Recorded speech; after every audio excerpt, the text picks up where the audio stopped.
Welcome to Pick Up and Deliver, the podcast where I pick up my audio recorder when I drop the kids off at school and deliver an episode to you while I walk home. I'm Brendan Riley.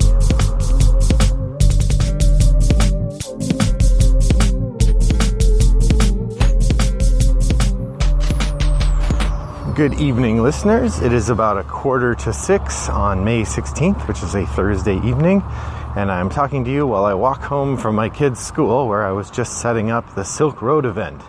My daughter tomorrow is going to pretend she's part of Marco Polo's caravan traveling to China and do a bunch of weird stuff. I don't know. I was hanging Christmas lights for some reason. It was delightful. Anyway, this episode is going to be a little bit shorter just because of the route I'm taking, but I wanted to take a few minutes to talk to you today about something that came up on Boardgame Geek, I guess about a week and a half ago now. But it made me think of something that I think is an interesting topic. And this is the question of how to approach complicated and difficult historical situations in games. So let me give you the context. I was, as I have mentioned several times lately, I've been doing a lot of reading of rule books. And I was doing a rule book reading exchange with a person who is working on a game about the colonization of North America by the Europeans. Now, I want to be upfront and clear. This podcast is not intended to call out that person in any way. I'm just using it as a springboard for my conversation. But in that person's rulebook, they are referring to the indigenous people of North America as Indians. And mechanically, they basically serve as an impediment on the board, a kind of pest that bothers your colony.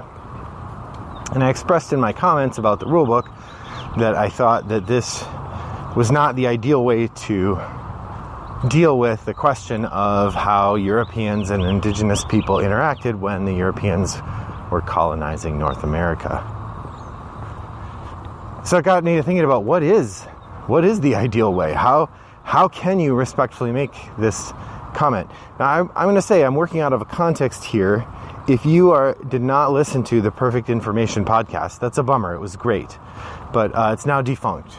But one of my favorite episodes, one of my favorite moments, in fact, was an episode where the board game professor, or one of the board game professors, it seems like there's a bunch of people who use that moniker, Nick Mariner, who writes a blog called I Call Yellow, or used to, did a really interesting discussion of the game Mombasa, which made a bit of a stir last year because the designer, Alexander Pfister, I believe, made just a little note in the rule book sort of saying colonization was bad, geez. And then apparently that was the extent to which the game had you think about the human effects of colonizing, and instead colonizing Africa became a economic game without any sense of what's happening to the people who live in the places that you're colonizing. And Nick presented a very interesting discussion of the way a board game forces you into a conversation. I'm not sure if he actually used this word, but interpolates is the architecture, the theoretical architecture that I would use, that it hails you. When you play Mombasa, to play it, you must become a colonizer. You don't have a choice. There's not a way to play the game that doesn't do that. And so the game implicates you in that conversation, whether you like it or not. And the human side of the game doesn't exist. Mariner, if I recall, also brought up the game Secret Hitler as another game where you, as you play it, you are forced into the position of either fascist or anti-fascist. But either way, you're part of the parliament and you are passing laws, sometimes fascist laws, which then allow you to use fascist powers, even if you ultimately aren't fascist yourself. So Althusser, or Althusser, it looks like Althusser, but I think you don't pronounce the R, talked about the way that we are hailed by culture, that culture engages us, and we are then in conversation in the way that text works. So I was thinking about that in terms of a game about colonizing that does use indigenous people. How would we make a game that was respectful of the challenging historical history that's involved.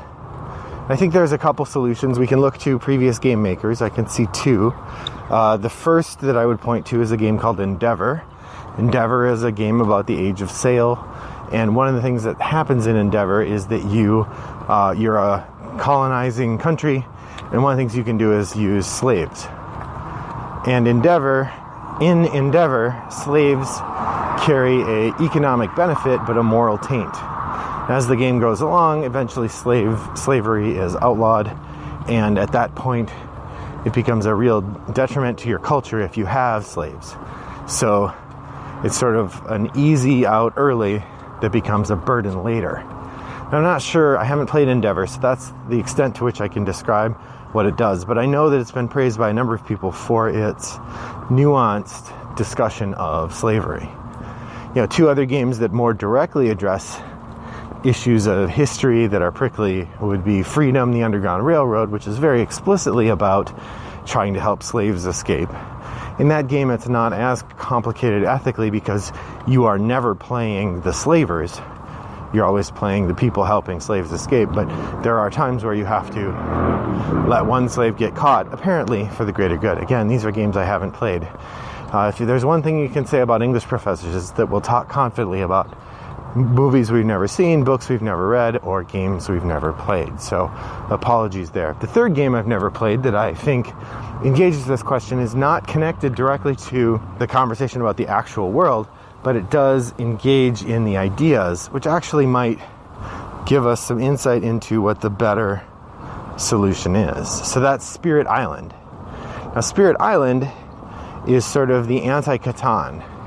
If you imagine Settlers of Catan as a game about people settling an island and the native culture that's there is erased by the settlers, Spirit Island is about an island that doesn't want people to come live there. And so the island actively works to prevent the colonists from spreading. It's sort of like Pandemic, only for people. So those are three games that engage with this question of colonizing, but let you be the colonized in some way, or let you engage as the abused other. But that doesn't solve the problem of how you make a game about the settling of North America. If you wanted to make a game in which players represent burgeoning colonies from Europe landing in America, what choices do you have about how you can present that? Now, this game Colonization, whose rule book I read, and who's in conversation with me in the Works in Progress thread, and it's a genial conversation. This game in particular sort of abstracts the Native American population away a little bit and says that's not really what this game is about.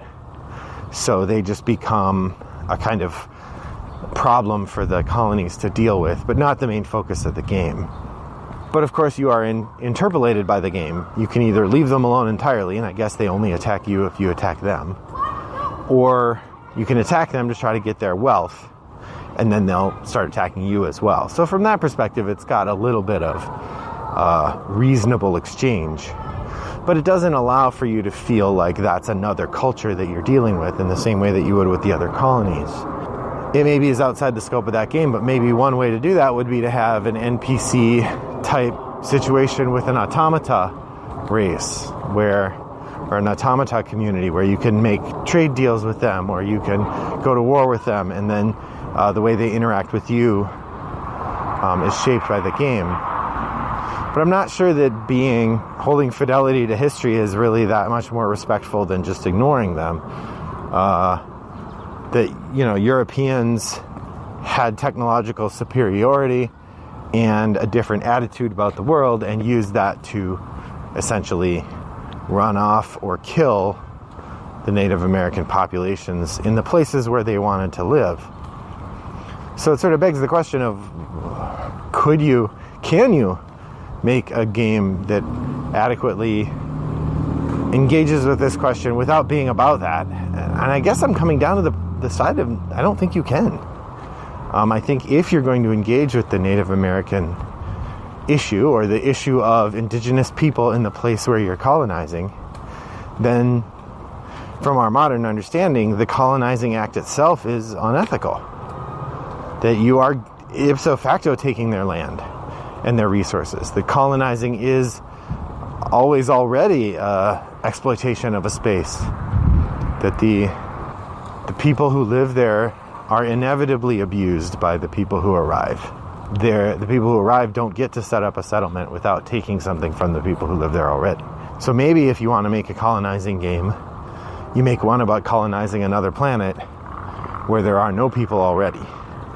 Or, and you'll have to double check my history on this, maybe you make a game about colonizing somewhere like Greenland or Iceland. I'm pretty sure Greenland had Native American population though, so maybe that's not the best choice. But if you make a game about colonizing a place that has no people, then you can explore the nuances of all the other things without having to wrestle with the ethical or moral taint of exterminating the indigenous population. That does sort of beg the question, though, of how do we deal with these things? Because if you don't have those populations there, then you make a game that reinforces the old narrative, which is that colonizers showed up and North America was empty. Not sure there were a few Native Americans there, but that's not the issue. The land was empty and free for the taking. And so perhaps if you make a colonizing game where you're settling spaces and there just aren't people there, what you're doing is reinforcing the idea that that's the right and proper way to do things. It's a sticky mess and a complicated one, and I look forward to seeing how game developers deal with it as they continue to make games both about history and about the future, and think about the ethical solutions and challenges that humankind will have to deal with. Well, that's just about my time, so I'm going to thank you for joining me this evening. I hope that you've enjoyed this talk. I'd like to hear your thoughts on any of these issues. What do you think are the ethical challenges of creating history in a board game? Let me know. Pop by the Boardgame Geek Guild 3269 and let me know what you think. In the meantime, that's it for me. So thanks for tuning in, and I hope that your next walk is as pleasant as mine was. Bye-bye.